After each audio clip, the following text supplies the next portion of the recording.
Hi folks, before we begin, please be aware that we are recording this webinar. If you have any questions about the resources, we encourage you to follow up via email at support@electionsgroup.com.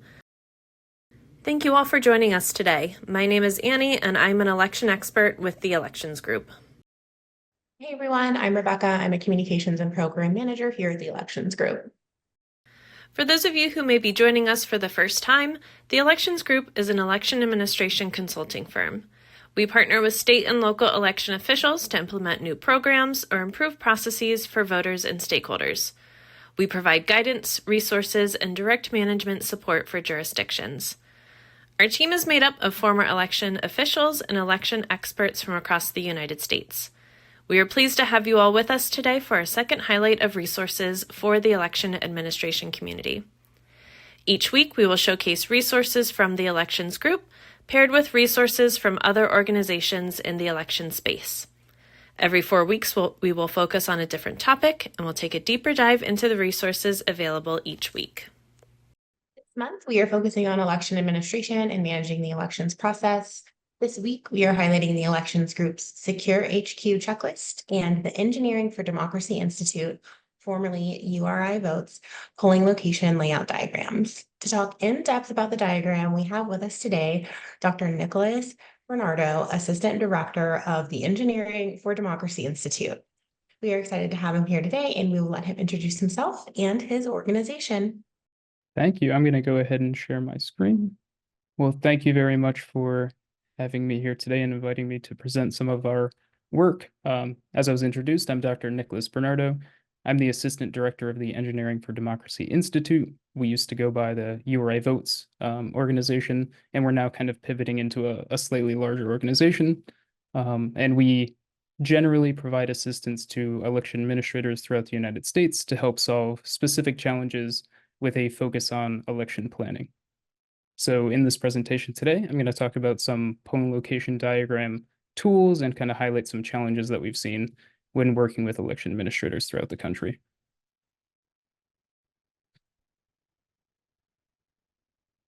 So planning an election is non-trivial. There's a lot of moving parts and there's a lot of complicated things that need to be done. And one of these may be setting up voting equipment within a polling location. And some specific challenges we've seen is jurisdictions providing full responsibility for laying out, arranging, and orienting voting equipment within a polling location, giving that full responsibility to poll workers. And this may be a challenge for new poll workers who have never had to set up equipment like this before, or for new voting facilities where it may not be clear how equipment should be set up in that facility. In other circumstances, jurisdictions may provide some kind of diagram or instruction to poll workers to set up those diagrams, but these may not be as effective due to limited access to software and tools for creating effective diagrams. So 2 examples we have here are diagrams generated in Excel, which I wasn't aware you could do this, but some election administrators figured out that you could do this, and then hand-drawn diagrams, which may not display the scale of that location or accurately represent what that polling location looks like. So I'm going to provide kind of a general list of tools that we've come across, starting from jurisdiction-specific guidance. So in poll worker manuals, some election administrators include diagrams or checklists of instructions describing how to set up voting equipment. Other poll worker manuals don't include any discussion of setting up polling locations, and this may be due to election administrators themselves setting up voting locations ahead of time, or just an oversight with information that's not provided on this important step. There are also some software tools available for creating 3D and 2D diagrams. So the one we're partial to is SketchUp. This is a 3D modeling environment that offers a free browser-based platform for building 3D models. You can build equipment, rooms, spaces. You can even model entire buildings. It's a common architectural modeling tool. And then there's the layout program offered by SketchUp. That is a subscription-based service, but it will take 3D models created in SketchUp and convert them into 2D diagrams that can be labeled, the dimensions can be marked, and it can be really useful for presenting additional information on those models. On the macro scale, there are some general guides for providing information on setting up polling locations, such as the ADA checklist provided by the Department of Justice, which makes sure equipment is set up in a way that is accessible for all voters. There are some other general guides from the ACE project and the Election Assistance Commission that describe best practices for setting up polling locations, describing how to organize equipment and ensure effective voter flow throughout polling locations. And then there's the URI votes / EDI tool and guideline for creating 2D and 3D diagrams. And these guides describe in depth how to use SketchUp and layout to create 2D and 3D models for voting locations. So to highlight how we've used these different tools and resources, I'm going to go through a couple examples of when we've created polling location diagrams and how they've been applied in different jurisdictions. So one really common application of diagrams is creating specific diagrams for very challenging polling locations. So in one circumstance, we created a diagram to help present voter flow and the organization of equipment in a location that had multiple precincts operating within one facility. So this can get really confusing. There could be a high likelihood of high traffic areas and voter crossover. So by providing this diagram, poll workers working in that space know where equipment should go to keep those precincts separated. And in other circumstances, rooms may not be ideal for polling locations. So they may have a lot of fixtures that can't be moved or obstructions. And in this case, there were a lot of chairs on the figure on the right, a lot of chairs and tables that couldn't be relocated from that space. So designing a polling location in that area can be really challenging and less intuitive than others. So by providing a diagram, poll workers can set up equipment effectively without having to think too much about it in the moment. For some jurisdictions or even states, it is possible to create individualized diagrams for every single polling location. Obviously, this isn't always possible, but we've worked with counties that had about 30 individual polling locations, and creating a diagram for each of those is not a huge lift and can be really impactful and make the process of setting up for an election a lot easier.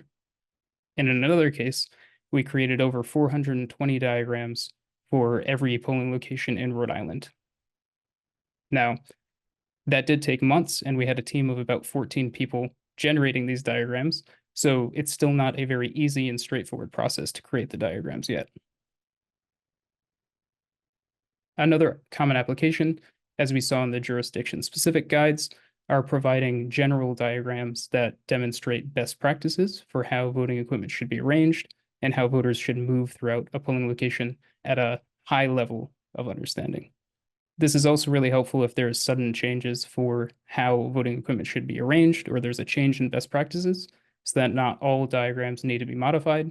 A great example of this is in 2020, when social distancing equipment needed to be in effect. So creating a general diagram was helpful in demonstrating at one point that voting equipment should be separated a specific distance apart.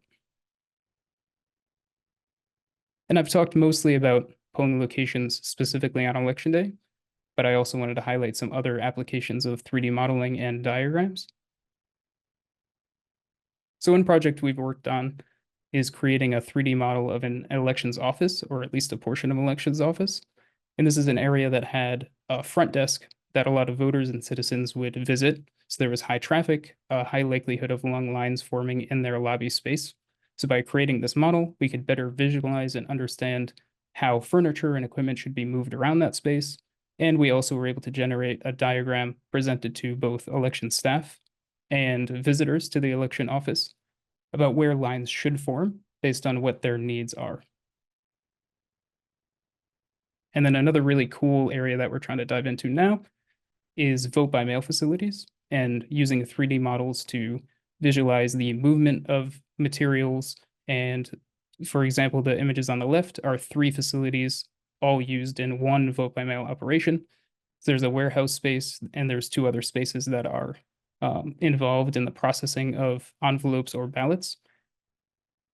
And then the diagram on the right is not ours, we did not create this, but it is a diagram for a brand new vote by mail facility. And this was critical in understanding how much equipment and how much staff could fit in a new proposed space and where departments should be organized so that the flow of materials and staff throughout that is consistent and logical. And thank you all.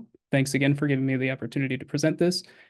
The Engineering for Democracy Institute is working on kind of updating those 2D and 3D guides on the URI Votes website, and we're also looking into additional ways to support laying out polling locations and creating diagrams that don't rely on those really cumbersome 3D and 2D modeling softwares. So feel free to visit our website to learn more about that. And I will kick it back over to Rebecca. Awesome. Thank you so much for sharing. All right. So for our elections group resource share out of the week, we're going to be talking about facility preparation. So facility prep is a critical component of security and continuity of operations planning. Simple preparation can help establish order and ensure election officials are ready for anything. The elections group's secure HQ checklist for elections headquarters and central count locations can help ensure safety and security of your team, but also helps election officials with watcher and observer management and more. This resource has checklists that will help prepare for counting, auditing, and canvassing of your election, and they can help limit the effects of disturbance or obstruction in the event that your office becomes a focal point. These checklists and diagrams look at traffic and parking around the main facilities, like a separate parking area for staff and poll workers. Then we go inside your facility, look at spatial organization, ensuring that there are orderly and separated workspaces for signage and things like that. The second page takes a deeper look at security staffing, cameras, and then also providing poll worker reassurance and observer and crowd management. We encourage election officials to print and review these checklists ahead of time and ahead of each election to see how they can optimize their operations and space. And I think that's it for our Secure HQ checklist. I will put a link to that in the chat. I will pass it to Great. Amy. Thank you so much, Rebecca. So we also wanted to highlight some examples sort of in the wild of election offices across the country who are doing some really amazing work. So King County, Washington has an excellent page on their website detailing the cutting edge security members they have in place. They work with formal groups and partners who provide oversight to ensure the counting process is secure. Their website lists an overview of each of these measures. What really stands out to me is that they invite the public to take a tour of their processes. During an election, visitors are free to walk the loop in the elections office where they can watch the entire journey a ballot takes from the time it enters their mail sorter to when it is scanned into the system for tabulation. So kudos to King County, and we will put that link in the chat as well. We also wanted to reiterate our communications resource desk. So if you need any help with your communications, we have lots of templates and resources available on our website. You can also reach out to us directly if you want some direct support with your communications team, person, or if you don't have anyone designated, we can certainly help you with that. So thank you to everyone for joining us today, and thank you to Rebecca and Nicholas for a great discussion. The resources mentioned in today's discussion have been placed in the chat. And as always, our inbox is open if you have any additional questions. Please email us at support@electionsgroup.com. Thank you, and we'll see you next week.